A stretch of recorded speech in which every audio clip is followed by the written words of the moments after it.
Welcome to Facts TV News, where everything is true. Trelawney footballer condoned a chop in his community. The Falmouth police have launched a manhunt for two bankers following a gun attack which left a footballer dead in his community Thursday night. The deceased has been identified as 32-year-old Valbert Campbell of Cooper's Bend, Trelawney. The police reported that about 9:20 p.m., Campbell was a patron at a shop in his community when a motorcycle with two men drove up. The pillion rider, who brandished a firearm, allegedly disembarked and opened fire on Campbell, hitting him multiple times to the upper parts of his body and his head, just as he stepped out of the business establishment. The men then made their escape on a motorcycle, which headed in the direction of Duncan's. No motive has so far been established for the deadly attack. Between January and October 1, the Trelawney Police Division recorded some 28 murders, which was 16 or 133% more than the 12 over the same period last year. Fire Watchman murdered at Foam Sugar Factory. The Morgansbridge Police in Westmoreland have commenced a probe into Wednesday's shooting death of a fire watchman who was killed while on duty at the Foam Sugar Factory in the parish. He has been identified as 61-year-old Dalton Plummer of Broad Scheme in Georges Plain, Westmoreland. Plummer was reportedly ambushed about noon and shot multiple times by unknown assailants. The security team at the Foam Sugar Factory was alerted and Plummer was discovered lying along a cane field with gunshot wounds to his face. He was rushed to the Savannah Lamar Hospital, where he died while being treated. St. Elizabeth man shot to death by police after stabbing his father. A 26-year-old man was fatally shot by the police on Wednesday, shortly after stabbing his father at their house in New Building, St. Elizabeth. He is Ryan Foster. Mr. Foster's father, who was stabbed in his chest, was treated at hospital. It's reported that police were called to the community after the elderly Foster was attacked and stabbed. His son reportedly locked himself inside the house. The police gained entry, and the suspect reportedly attacked them with a machete. One of the officers shot Mr. Foster. He was pronounced dead at hospital. Pathways murder accused Andre Rudolph further remanded. Andre Rudolph, who is accused of killing Tanika Garden at Pathways International Kingdom Restoration Ministries in Montego Bay, St. James, almost a year ago, was further remanded until January 11. A plea and case management hearing initially scheduled for yesterday in the Home Circuit Court was postponed. Prior to yesterday's adjournment, the court was told that the defense and the prosecution are engaged in discussion. Rudolph was represented by attorney Anthony Williams, who was in February deemed fit to plea. Miss Gardner and a man identified as Michael Brown were found dead on the compound of Pathways International Ministries on October 17. Miss Gardner's throat was slashed. DCP Fitzbailey presents update on Operation Relentless 2. As the JCF intensify its effort in Operation Relentless 2, 3 men were held by the police at a primary school in Spanish Town, St. Catherine, and 2 firearms recovered. The action of the police was to avert the murder of a male who was marked for death by men aligned to the Tesha Miller faction of the Klansman gang. One of the men that was held was arrested about 2 to 3 years ago in Clarendon in relation to a double murder and is out on bail. Not only were the men intended to commit murder, but their intention was to create mayhem, panic, and fear among the school population. They were not concerned about the psychological impact on the student that their action would have created. The JCF has been very consistent in saying that the type of crimes that we are seeing are not ordinary. And when we have extraordinary situation, there's a need for extraordinary response. These type of crime cannot be seen as the normal routine criminal activities that are being perpetrated by criminals. This is organized crime. This is crime to cause the population to retreat and to surrender. The JCF is committed to pursue these type of individuals who are willing to hurt and harm our children and law-abiding citizens in this country. Yesterday, one of St. James' most wanted person, O'Shane Earl, otherwise called Mutumba, was fatally shot by police in that's Peppers, St. Elizabeth.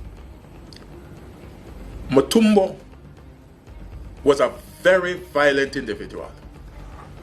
He's wanted in 7 cases of murder, 3 cases of robbery. He was a person of interest in several other gun-related and violent crime in St. James. Again, I will reinforce the point that what we are seeing is not normal, and the appropriate response must be given when there are instances of abnormality. The JCF will not retreat, and I want to issue a warning to those criminal elements who are willing to create problem in our society. The JCF men and women are well trained, and if when you are called upon to surrender, you refuse to surrender and you challenge our officers, we will and they will use their superior training to repel any threat that they are faced with. I am confident, and the JCF is confident, in the ability of the men and women who are on the front line, who risk their life every day.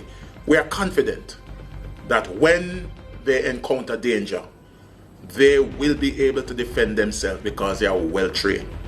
We appeal to the public to continue to give us your support in the fight against crime. JCF is just one entity in this fight to secure our nation. And that combined effort, that combined support, that partnership is necessary to create the Jamaica that all of us deserve, so that our children and our grandchildren can live in a better society. We will be relentless in our effort to bring, and I consider them as being evilous people, into custody. And as I said before, if you challenge the police, we will use our superior training. Why? Father searches for answers after son's death in suspected suicide. The father of 12-year-old boy who is suspected to have committed suicide at his home in Little London Westmoreland residence is searching for answers. Young Lauren Derrick Jr. was found hanging from an apple tree behind his house on Tuesday morning. Reports from the police are that 6 a.m. Tuesday, residents stumbled upon Lauren's body and summoned the police. On their arrival, lawmen saw the boy's body with a piece of cloth around its neck. The body was removed to the morgue after the scene was processed. Investigators are now awaiting the outcome of a post-mortem to guide their investigation. In an earlier interview with reporters, the boy's mother, Candice Palmer, said her son had suicidal tendencies, noting that he had even slit his wrist on one occasion. However, the deceased boy's father is questioning his son's death. In a post to his Facebook, the father said, "What could cause your own son to take his life? Junior, Daddy loves and miss you, and I swear to Almighty God, I won't rest till I know why you died. I miss you, my son, rest well."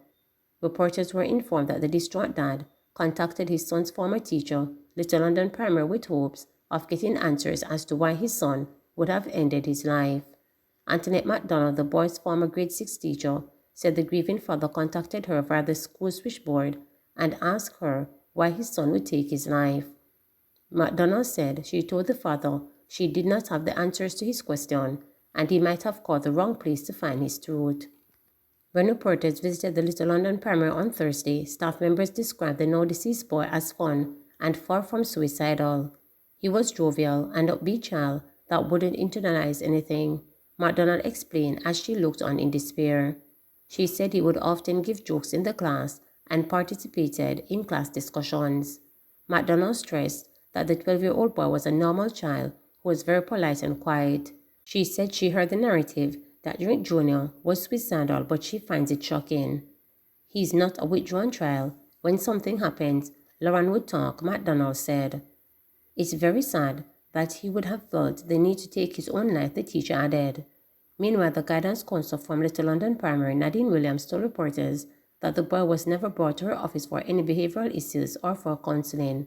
However, she recalled that the family had some challenges after their home was burnt down in 2019.